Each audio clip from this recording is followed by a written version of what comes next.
హైదరాబాద్ లో అందుబాటులోకి మరో కొత్త ఫ్లైఓవర్ వచ్చింది. శంకుస్థాపన జరిగి 7 ఏళ్ల తర్వాత అంబర్పేట్ ఫ్లైఓవర్ ప్రజల వాడుకలోకి వచ్చింది. అంబర్పేట్ ఫ్లైఓవర్ అందుబాటులోకి రావడంతో ఉప్పల్ నుంచి కాచిగూడ, చాదర్ఘాట్, కోటికి రాకపోకలు సాఫీగా సాగుతున్నాయి. దాదాపు 350 కోట్ల ఖర్చుతో అంబర్పేట్ ఫ్లైఓవర్ను కేంద్ర ప్రభుత్వం నిర్మించింది. ఫ్లైఓవర్ అందుబాటులోకి వస్తే ఆనందించాల్సిన స్థానిక ప్రజలు కొన్ని సమస్యలు లేవనెత్తుతున్నారు. ఇక అంబర్పేట్ ఫ్లైఓవర్ కి సంబంధించి మరిన్ని వివరాలు మా కరెస్పాండెంట్ విశాల్ అందిస్తారు. అందుబాటులోకి వచ్చింది. దాదాపు 350 కోట్ల ఖర్చుతోటి అంబర్పేట్ ఫ్లైఓవర్ అందుబాటులోకి వచ్చింది. ఉప్పల్ నుంచి కోటి కానీ కోటి నుంచి ఉప్పల్కి వెళ్లే వాళ్ళందరికీ కూడా ఈ అంబర్పేట్ ఫ్లైఓవర్ ఎంతో ఉపయోగకరంగా ఉంటుంది. ప్రస్తుతం మనం అంబర్పేట్ ఫ్లైఓవర్ గోల్నాకా నుంచి ఉప్పల్కి వెళ్లే రూట్ లో ఎంట్రన్స్ దగ్గర ఉన్నాము.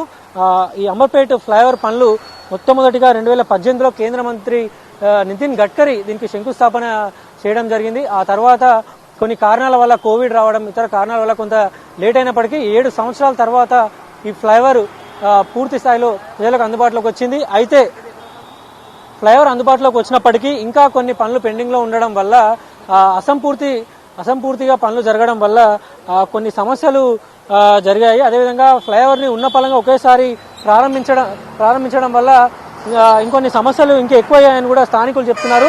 అంటే ఫ్లైఓవర్ అందుబాటులోకి వచ్చి ప్రజల రాకపోకలు సాగిస్తున్నప్పటికీ ఇక్కడ స్థానిక ప్రజలు మాత్రం కొన్ని సమస్యలు ఉన్నాయంటున్నారు. అసలు ఆ సమస్యలు ఏంటిది ఒకసారి వారిని అడిగే తెలుసుకుందాం. అంటే ఏంటిది అంబర్పేట్ ఫ్లైఓవర్ అందుబాటులోకి వచ్చింది, ఏం ప్రాబ్లమ్స్ ఉన్నాయంటున్నారు మీరు? సార్, నిన్న సడన్ గా సెంట్రల్ నుంచి మినిస్టర్స్ వాళ్ళు వచ్చినారు, డిపార్ట్మెంట్స్ వాళ్ళు వచ్చినారు.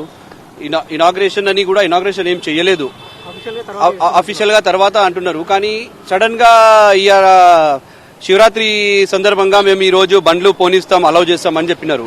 ఓకే, కానీ ఇక్కడ లోకల్ ఎవరైతే ఉంటున్నారో వాళ్ళ సమస్యలు ఏమున్నాయి, వాళ్ళకి ఏం ఇబ్బందులు ఉన్నాయి, అసలు ఎవరికి పట్టించుకోకుండా ఎవరికి మాట్లాడకుండా సడన్ గా అనౌన్స్ చేసి వెళ్ళిపోతే మా పరిస్థితి ఏంది? ఇక్కడ చూడండి, ఈ బండ్లు ఇట్లా ఈ రోడ్ బంద్ ఉన్నందుకు ఈ విధంగా వెళ్తుంటే సడన్ గా బండ్లు స్పీడ్ గా వచ్చి యాక్సిడెంట్ అయ్యే అవకాశాలు ఉన్నాయి. ఈ పక్కన మసీద్ ఉంది, కొన్ని గ్రేవ్స్ ఉన్నాయి. ఆ గ్రేవ్స్ ఉన్నందుకు ఆ గ్రేవ్స్ ఫ్యామిలీ మెంబర్స్ ఏం చేసిర్రు, హైకోర్టుకి అప్రోచ్ అయ్యి వాళ్ళు హైకోర్టులో కేసు వేస్తే హైకోర్టు ఏం ఆదేశించింది, ఒక మినీ బ్రిడ్జ్ కట్టాలి, ఆ గ్రేవ్స్ కి డిస్టర్బ్ చేయకుండా, మసీద్ ఏం డిస్టర్బ్ కాకుండా ఒక బ్రిడ్జ్ కట్టుమంది ఆదేశించింది హైకోర్టు. ఆ హైకోర్టు ఆర్డర్ ప్రకారంగా వీళ్ళు ఎప్పుడో ఆ ఆర్డర్ వచ్చి 1 సంవత్సరం కంటే ఎక్కువ అవుతుంది.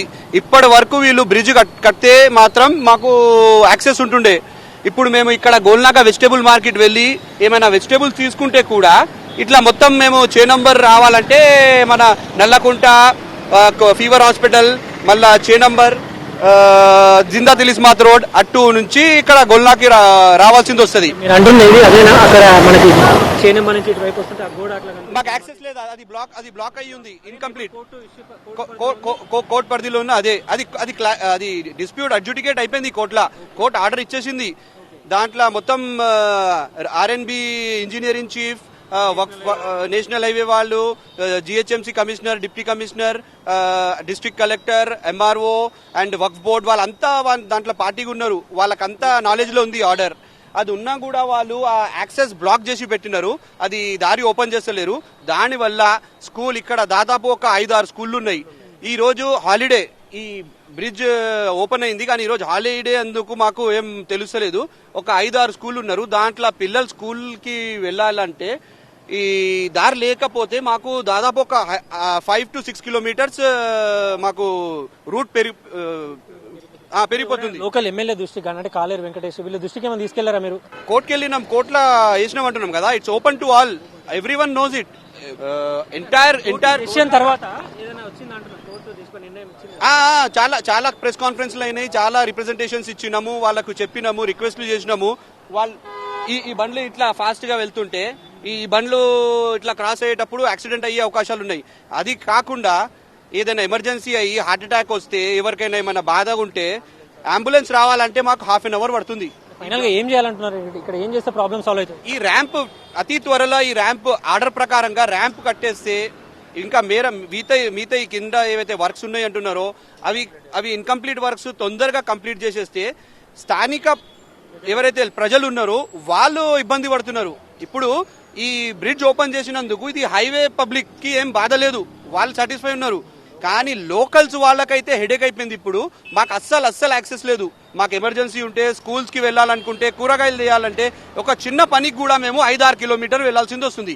ఒకవేళ అది కాక మేము ఇట్లా రాంగ్ సైడ్ పోతే ఏదైనా బస్ వచ్చి ఏదో బండి వచ్చి మాకు గుద్దితే స్పాట్ లో చచ్చిపోతాం. ఇక ఫ్లైఓవర్ ను అందుబాటులోకి తీసుకొచ్చిన ప్రభుత్వాలు రోడ్డు పనులు కూడా చేయాలి. అదేవిధంగా రోడ్డు వైండింగ్ పనులు కూడా పూర్తి చేసి ఇక్కడ తాము పడుతున్న కష్టాలన్నింటినీ కూడా చెక్ పెట్టాలని ప్రజలు వారి ఆవేదనను వ్యక్తం చేస్తున్నారు. కెమెరామెన్ శ్రీనివాస్తో విశాల్, స్వతంత్ర న్యూస్.